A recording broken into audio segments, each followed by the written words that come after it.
It's day 3 of the Future Blockchain Summit at Dubai Harbor. I'm Ronelle Hernandez, and I'm here with Jamie, who is the country manager at Bitget Exchange. How are you? I'm absolutely great. How are you? I'm well. Nearing the end of day 3, but so far so good. One more day to go. That's it. I mean, it's been a tremendous event. There's lots of energy around the room, which is great. Obviously, here in Dubai, the weather is super hot, but it's very, very great in here, I've got to say. Yeah.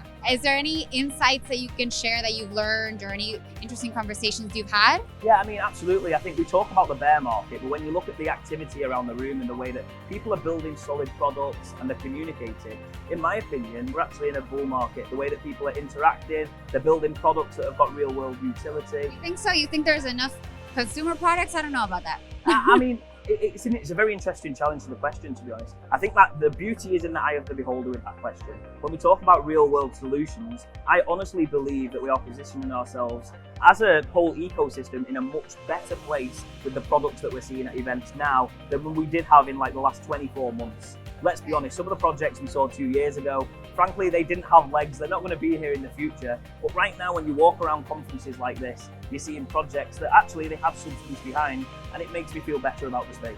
All right, I love to hear that. So then tell me about your role in the space and what you do at Bitget. Yeah, absolutely. So I'm a country manager over at Bitget. Just to give you an introduction into Bitget, Bitget is a centralized exchange. We offer copy trading, spot trading, and derivatives trading. Now, we are in the top 5 crypto exchanges in the world and number 1 for copy trading. So within my role, I oversee some of the marketing and operations, and that goes across the entire world, and we try and offer as many of our fantastic services to our clients all over the place, basically, in many different languages. All right, and so what do you say to someone that is against centralized exchanges? Like, given everything that's happening with, a post-FTX world, like what do you say to someone who maybe is from outside of the industry, right, and might not understand exactly what the value is behind an exchange like Bitget? Yeah, I think that's a really good question, and I'm going to break it down into several parts. Let's look at what happened with FTX. Clearly, they were one of the most looked at crypto companies, exchanges ever, and they still had a huge disaster. And I think a lot of crypto exchanges and companies have learned an awful lot from that. At Bitget, we are fully transparent with everything that we do. Our central reserves are fully trackable within our website. We have a deposit protection scheme of $300 million, which is second to Binance. Binance is number 1, and we're very proud at Bitget to be in number 2 with our very healthy deposit protection scheme. When you talk about that, we also look at the liquidity that's flowing in and out of our exchange. We're very proud to say that our central reserves are fully backed, and we have a full report on our website at all times.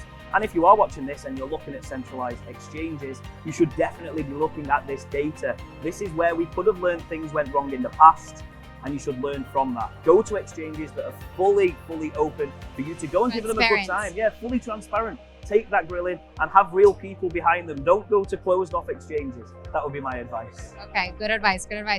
All right, so then how did you get into the industry in the first place? Yeah, I mean, thanks for the question. I mean, for me, actually, my journey into crypto has been really strange. So at the age of 16, I was involved in rugby league, and I worked in rugby league as a professional sports coach for 11 years. Just before COVID hit, I started to learn about this thing called cryptocurrency, and I started to make some TikToks in my bedroom. 2020? It's 2019 in the UK. It was a pretty tough time for COVID in the UK. It was across the whole world, but we seem to have a lot of lockdowns in England.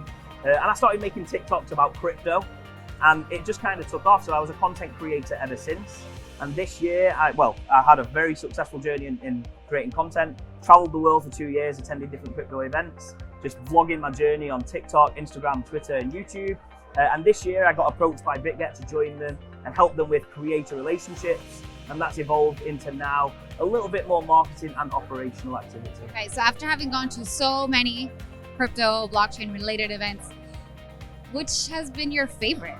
Ooh, or your least favorite? That is a tough. I'm going to go my favorite one. Okay. I think my favorite one, I really like blockchain economy in Istanbul. Okay. I think that the sense of culture, when you go to events, very often, I mean, in the last 6 weeks, I've been Singapore, Copenhagen, England 3 times, been all over. But when you go to Turkey, there's always a sense of Turkish culture at the events, and you feel like you're actually in with the local people on the ground. I think for me, that is one of the reasons I love that event, but also the contacts. I think everywhere you meet great people, but in Turkey, I've got to say, I love it. I think it's brilliant.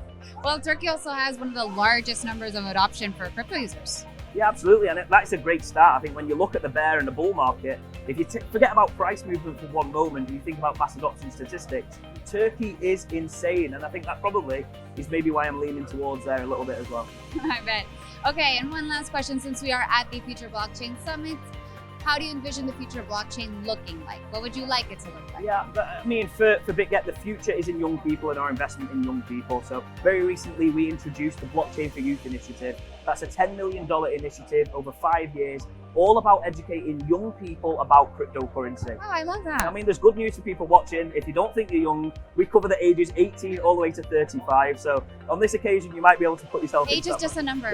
Well, not in this case, I'm afraid. So, but no, we think that the future is in young people, and we want to make the best and educate people. You know, whether you come to Bitget or you go to another centralized exchange or any product, be informed, and we've got a solid commitment to that. And we back our product. So if you come to us, we'll welcome you with open arms. Well, thank you so much for your time today, Jamie. Thank you very much for Enjoy having the me. rest of the conference. Thank you.